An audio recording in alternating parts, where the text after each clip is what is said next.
Hello, आप सभी कैसे हैं। आप सभी का मेरे YouTube channel GK plus CS में स्वागत है। आज हम लोग बिहार दरोगा एग्जाम 2025 से संबंधित जीके जीएस के महत्वपूर्ण प्रश्नों को देखेंगे। ये सभी प्रश्न आपके 2025 बिहार दरोगा एग्जाम के लिए बेहद ही महत्वपूर्ण होने वाले हैं। अतः आप लोग वीडियो को शुरू से लेकर आखिरी तक ज़रूर देखिएगा और सभी प्रश्नों को अच्छे से याद कर लीजिएगा। तो चलिए आइए एक एक करके शुरू करते हैं। भारत के नए अथवा 15वें उपराष्ट्रपति कौन चुने गए हैं? सही जवाब क्या होगा? तो भारत के नए अथवा 15वें उपराष्ट्रपति सीपी राधाकृष्णन चुने गए हैं। सीपी राधाकृष्णन ने बी सुदर्शन रेड्डी को हरा करके भारत के 15वें उपराष्ट्रपति चुने गए। सीपी राधाकृष्णन भारत के उपराष्ट्रपति बनने से पहले किस राज्य के राज्यपाल थे? राइट आंसर क्या होगा? तो option B, Maharashtra. CP Radhakrishnan Bharat के उपराष्ट्रपति बनने से पहले महाराष्ट्र राज्य के राज्यपाल थे। सीपी राधाकृष्णन निम्न में से किस राज्य के राज्यपाल अथवा उपराज्यपाल नहीं रहे? सही जवाब क्या होगा? तो option D, Uttar Pradesh. CP Radhakrishnan जो है यह उत्तर प्रदेश के राज्यपाल नहीं रहे थे। तेलंगाना और झारखंड के राज्यपाल रहे थे और पुदुचेरी के क्या रहे थे? उपराज्यपाल रहे। भारत के नए उपराष्ट्रपति सीपी राधाकृष्णन किस राज्य के रहने वाले हैं? सही जवाब क्या होगा? तो ऑप्शन ए, तमिलनाडु। भारत के जो नए उपराष्ट्रपति सीपी राधाकृष्णन हैं यह तमिलनाडु राज्य के रहने वाले हैं। सीपी राधाकृष्णन का जन्म कब हुआ था? सही जवाब होगा 20 अक्टूबर 1957 को सीपी राधाकृष्णन का जन्म हुआ था। भारत में उपराष्ट्रपति का पद खाली होने पर कितने दिनों के भीतर चुनाव कराना अनिवार्य है? राइट आंसर होगा ऑप्शन ए, 60 दिन। भारत में उपराष्ट्रपति का पद खाली होने पर 60 दिनों के अंदर चुनाव कराना अनिवार्य होता है। उपराष्ट्रपति का चुनाव कराने के लिए चुनाव आयोग एक निर्वाचन अधिकारी नियुक्त करता है जो मुख्यतः हो सकता है। कौन होता है? तो लोकसभा या राज्यसभा का महासचिव होता है। उपराष्ट्रपति का चुनाव करवाने के लिए चुनाव आयोग एक निर्वाचन अधिकारी नियुक्त करता है जो मुख्यतः लोकसभा या राज्यसभा का महासचिव होता है। भारत में उपराष्ट्रपति का चुनाव निम्न में से किस नियमावली के तहत होता है?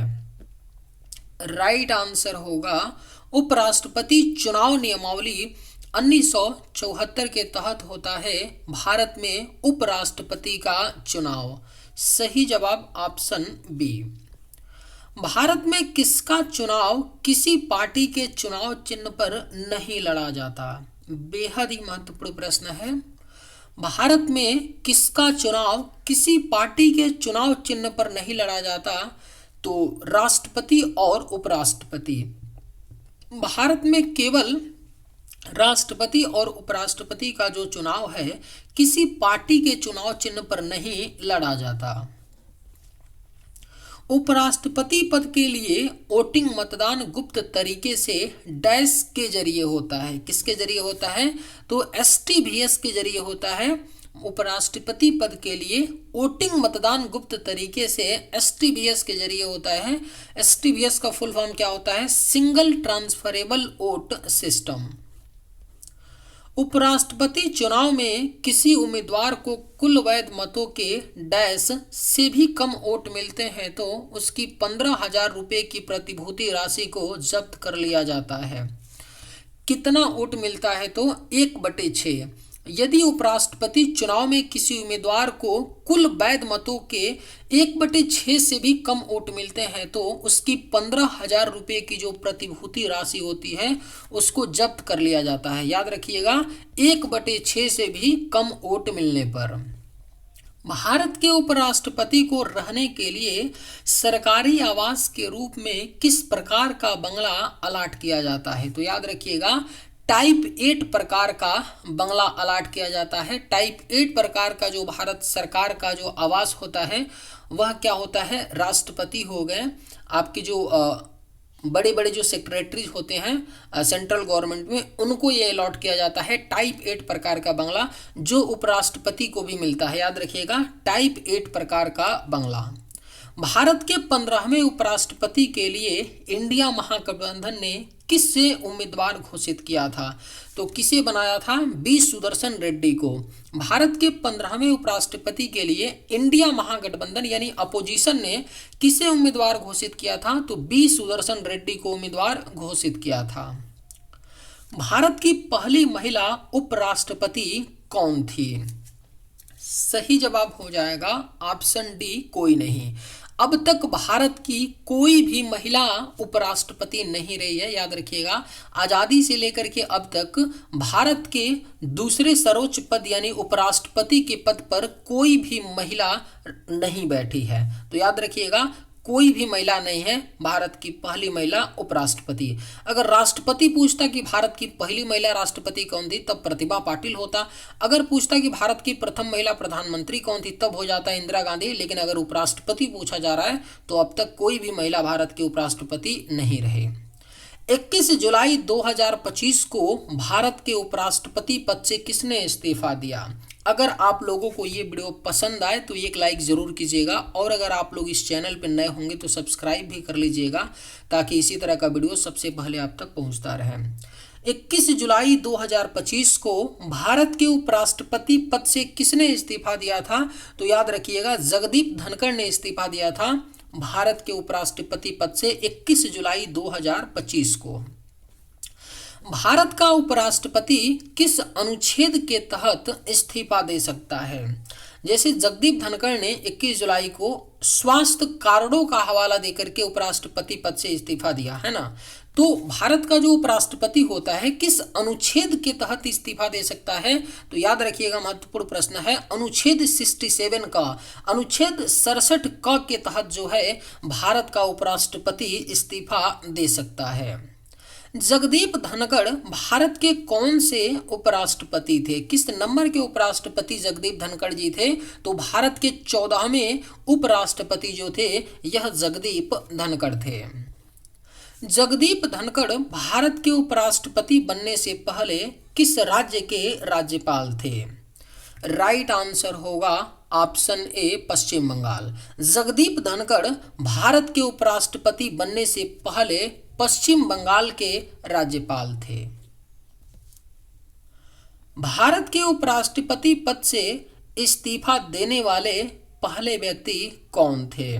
बेहद ही महत्वपूर्ण प्रश्न है। भारत के उपराष्ट्रपति पद से इस्तीफा देने वाले जो पहले व्यक्ति थे वह वीवी गिरी थे। याद रखिएगा, कौन थे? वीवी गिरी। भारत का उपराष्ट्रपति अपना इस्तीफा किसे सौंपता है? आपके ऑप्शंस हैं, भारत के मुख्य न्यायाधीश को, राष्ट्रपति को, प्रधानमंत्री को, लोकसभा अध्यक्ष को। सही जवाब क्या होगा? तो भारत का उपराष्ट्रपति अपना इस्तीफा जो है राष्ट्रपति को सौंपता है। राइट आंसर आपका ऑप्शन बी होगा, भारत का उपराष्ट्रपति राष्ट्रपति को अपना इस्तीफा सौंपता है। भारत में दूसरा सर्वोच्च संवैधानिक पद कौन सा है? सही जवाब क्या होगा? तो ऑप्शन सी, उपराष्ट्रपति। भारत में जो दूसरा सर्वोच्च संवैधानिक पद है वह उपराष्ट्रपति का पद है। हाल ही में उपराष्ट्रपति पद से इस्तीफा दिए जगदीप धनखड़ का संबंध किस राज्य से है? तो राइट आंसर होगा राजस्थान। हाल ही में उपराष्ट्रपति पद से इस्तीफा दिए जगदीप धनखड़ जो हैं राजस्थान के रहने वाले हैं। भारतीय संविधान में अनुच्छेद 63 से अनुच्छेद 71 तक किसकी योग्यता चुनाव और पद से हटाने से संबंधित है? तो याद रखिएगा, उपराष्ट्रपति। भारतीय संविधान में अनुच्छेद 63 से अनुच्छेद 71 तक उपराष्ट्रपति के योग्यता चुनाव और पद से हटाने से संबंधित प्रावधान है। भारतीय संविधान के किस अनुच्छेद में कहा गया है कि भारत का एक उपराष्ट्रपति होगा? बेहद ही महत्वपूर्ण प्रश्न है। भारतीय संविधान के अनुच्छेद 63 में कहा गया है कि भारत का एक उपराष्ट्रपति होगा। निम्न में से कौन संसद के उच्च सदन का सभापति होता है?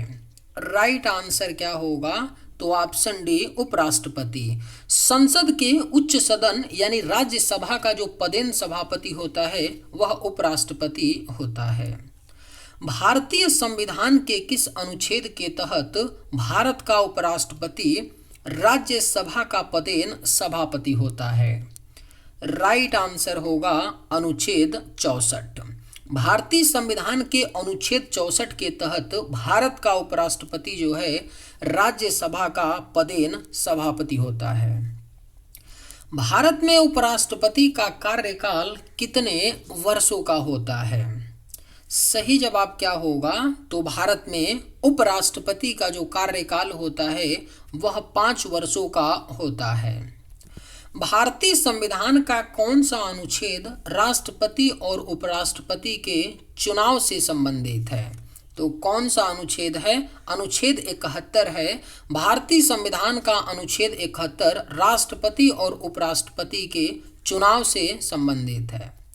उपराष्ट्रपति डैश क्या सही होगा?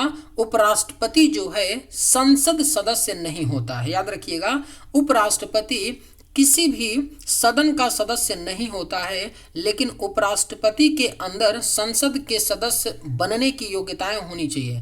जैसे कि उपराष्ट्रपति जो होता है राज्यसभा का पदेन सभापति होता है, लेकिन उस राज्यसभा का सदस्य नहीं होता है, किसी भी सदन का सदस्य नहीं होता है उपराष्ट्रपति। उपराष्ट्रपति का चुनाव करवाने वाली निर्वाचन संस्था के सदस्य कौन होते हैं? तो संसद के दोनों सदनों के सदस्य होते हैं, निर्वाचित और मनोनीत दोनों होते हैं उपराष्ट्रपति का चुनाव करवाने वाली निर्वाचन संस्था के सदस्य। राइट आंसर होगा ऑप्शन सी। भारत के उपराष्ट्रपति पद के निर्वाचन हेतु उम्मीदवार की अधिकतम आयु कितनी होती है? तो राइट आंसर होगा ऑप्शन डी, कोई भी सीमा नहीं है। भारत के उपराष्ट्रपति पद के निर्वाचन हेतु उम्मीदवार की अधिकतम आयु की कोई सीमा नहीं होती है। न्यूनतम आयु जो है 35 वर्ष होनी चाहिए, अधिकतम आयु कितना भी हो सकता है। भारत के उपराष्ट्रपति का निर्वाचन कैसे होता है? तो याद रखिएगा, अप्रत्यक्ष रूप से होता है। भारत के उपराष्ट्रपति का चुनाव जो है अप्रत्यक्ष रूप से होता है। सीधे जनता नहीं चुनती है, जनता द्वारा चुने गए प्रतिनिधित्व जो है वह भारत के उपराष्ट्रपति का निर्वाचन करते हैं। उपराष्ट्रपति पद के निर्वाचन हेतु कौन सी पद्धति अपनाई जाती है? तो समानुपातिक प्रतिनिधित्व एवं एकल संक्रमणीय पद्धति को अपनाई जाती है उपराष्ट्रपति पद के निर्वाचन हेतु। Right answer option D. उपराष्ट्रपति पद के उम्मीदवार के नामांकन को निर्वाचक मंडल के कम से कम कितने सदस्यों के द्वारा प्रस्तावित करना आवश्यक है? तो सही जवाब होगा ऑप्शन बी, 20। उपराष्ट्रपति पद के उम्मीदवार के नामांकन को निर्वाचक मंडल के कम से कम 20 सदस्यों के द्वारा प्रस्तावित करना आवश्यक है। नामांकन के समय उपराष्ट्रपति पद के उम्मीदवार को जमानत के तौर पर कितना रुपया जमा करना पड़ता है? तो याद रखिएगा, 15,000 रुपये जमा करना पड़ता है। नामांकन के समय उपराष्ट्रपति पद के उम्मीदवार को जमानत के तौर पर 15,000 जमा करना पड़ता है। कोई व्यक्ति अधिकतम कितनी बार भारत का उपराष्ट्रपति बन सकता है? तो राइट आंसर क्या होगा? कोई भी सीमा नहीं है। कोई व्यक्ति अधिकतम कितनी भी बार भारत का उपराष्ट्रपति बन सकता है, कोई सीमा नहीं है। उपराष्ट्रपति को पद व गोपनीयता की शपथ कौन दिलाता है? अगर आप लोगों को ये वीडियो पसंद आए तो एक लाइक जरूर कीजिएगा, और अगर आप लोग इस चैनल पर नए होंगे तो सब्सक्राइब भी कर लीजिएगा। उपराष्ट्रपति को पद व गोपनीयता की शपथ जो है राष्ट्रपति दिलाता है। उपराष्ट्रपति को पद व गोपनीयता की शपथ। उपराष्ट्रपति को राज्यसभा के सभापति के रूप में अन्य भत्तों के अलावा कितना वेतन प्राप्त होता है? तो 4 लाख रुपए वेतन मिलता है। उपराष्ट्रपति को राज्यसभा के सभापति के रूप में अन्य भत्तों के अलावा 4 लाख रुपया वेतन मिलता है। उपराष्ट्रपति को निम्नलिखित में से किसके समतुल्य वेतन मिलता है? राइट आंसर होगा लोकसभा अध्यक्ष। उपराष्ट्रपति को लोकसभा अध्यक्ष के समतुल्य वेतन मिलता है। भारत के उपराष्ट्रपति को 4 लाख प्रति माह वेतन मिलता है। उन्हें निम्न में से किसके समान भत्ता मिलता है? तो याद रखिएगा, संसद सदस्य के समान जो है भारत के उपराष्ट्रपति को भत्ता मिलता है। 4 लाख तो उनको वेतन मिलता ही है, लेकिन संसद सदस्य के समान उनको भत्ता मिलता है। उपराष्ट्रपति को उसका कार्यकाल की समाप्ति के पूर्व पद से हटाने का अधिकार किसको है? तो यह अधिकार संसद के पास है। संसद के पास उपराष्ट्रपति को उसका कार्यकाल की समाप्ति के पूर्व ही हटाने का अधिकार है। भारत के राष्ट्रपति के मृत्यु के बाद तत्काल रूप से राष्ट्रपति का कार्यभार कौन ग्रहण करता है? तो उपराष्ट्रपति करते हैं। भारत के राष्ट्रपति के मृत्यु के तत्काल बाद भारत के जो राष्ट्रपति हैं उनका पदभार जो ग्रहण करता है वह उपराष्ट्रपति करता है। राष्ट्रपति की मृत्यु पर जब उपराष्ट्रपति राष्ट्रपति का पद ग्रहण करता है तो अधिकतम 6 माह तक पद पर आसीन रहता है। सही जवाब होगा ऑप्शन डी। राष्ट्रपति की मृत्यु पर जब उपराष्ट्रपति राष्ट्रपति का पद ग्रहण करता है तो अधिकतम 6 माह तक पद पर आसीन रहता है। उपराष्ट्रपति का पद धारण करने हेतु न्यूनतम उम्र सीमा क्या है? तो सही जवाब होगा ऑप्शन ए 35 वर्ष है उपराष्ट्रपति का पद धारण करने हेतु न्यूनतम उम्र सीमा। उपराष्ट्रपति अपने मत का प्रयोग कब करता है? ऑप्शन से कभी भी नहीं करता, उसकी इच्छा पर निर्भर करता, मतों के बराबर रहने की स्थिति में, प्रत्येक परिस्थिति में। राइट आंसर क्या होगा? तो उपराष्ट्रपति अपने मत का प्रयोग जो है मतों के बराबर रहने की स्थिति में करता है। Right answer option C. निम्नलिखित में से कौन राष्ट्रपति के चुनाव में तो मतदान नहीं करते परंतु उपराष्ट्रपति के चुनाव में मतदान करते हैं? कौन है? तो संसद के मनोनीत सदस्य। जो संसद के मनोनीत सदस्य होते हैं राष्ट्रपति के चुनाव में मतदान नहीं करते हैं परंतु उपराष्ट्रपति के चुनाव में मतदान करते हैं। भारत के उपराष्ट्रपति को पदच्युत करने का संकल्प निम्नलिखित में से कहां प्रस्तावित किया जा सकता है? राइट आंसर होगा केवल राज्यसभा में। भारत के उपराष्ट्रपति को पदच्युत यानी पद से हटाने का जो संकल्प है इसे प्रस्तावित केवल राज्यसभा में किया जा सकता है। भारत के प्रथम उपराष्ट्रपति कौन थे? तो डॉक्टर सर्वपल्ली जो राधाकृष्णन थे वह भारत के प्रथम क्या थे? उपराष्ट्रपति थे। किसने 2 पूर्ण अवधियों के लिए भारत के उपराष्ट्रपति का पद संभाला? तो मोहम्मद हामिद अंसारी और डॉक्टर सर्वपल्ली राधाकृष्णन ने 2 पूर्ण अवधियों के लिए भारत के उपराष्ट्रपति का पद संभाला। मोहम्मद हामिद अंसारी की बात करें तो ये 2007 से लेकर के 2017 तक भारत के उपराष्ट्रपति थे और डॉक्टर सर्वपल्ली राधाकृष्णन की बात करें तो ये 1952 से लेकर के 1962 तक क्या थे? भारत के उपराष्ट्रपति थे। यानी राइट आंसर होगा ऑप्शन सी। किस एकमात्र उपराष्ट्रपति की मृत्यु पद पर आसीन रहते हुए हुई थी? कौन थे? तो कृष्णकांत उपराष्ट्रपति थे। केवल एकमात्र उपराष्ट्रपति कृष्णकांत थे जिनकी मृत्यु पद पर आसीन रहते हुए हुई थी। सही जवाब ऑप्शन सी। चलिए आज के वीडियो में बस इतना ही। अगर आप लोगों को ये वीडियो पसंद आए तो एक लाइक जरूर कीजिएगा। थैंक्स।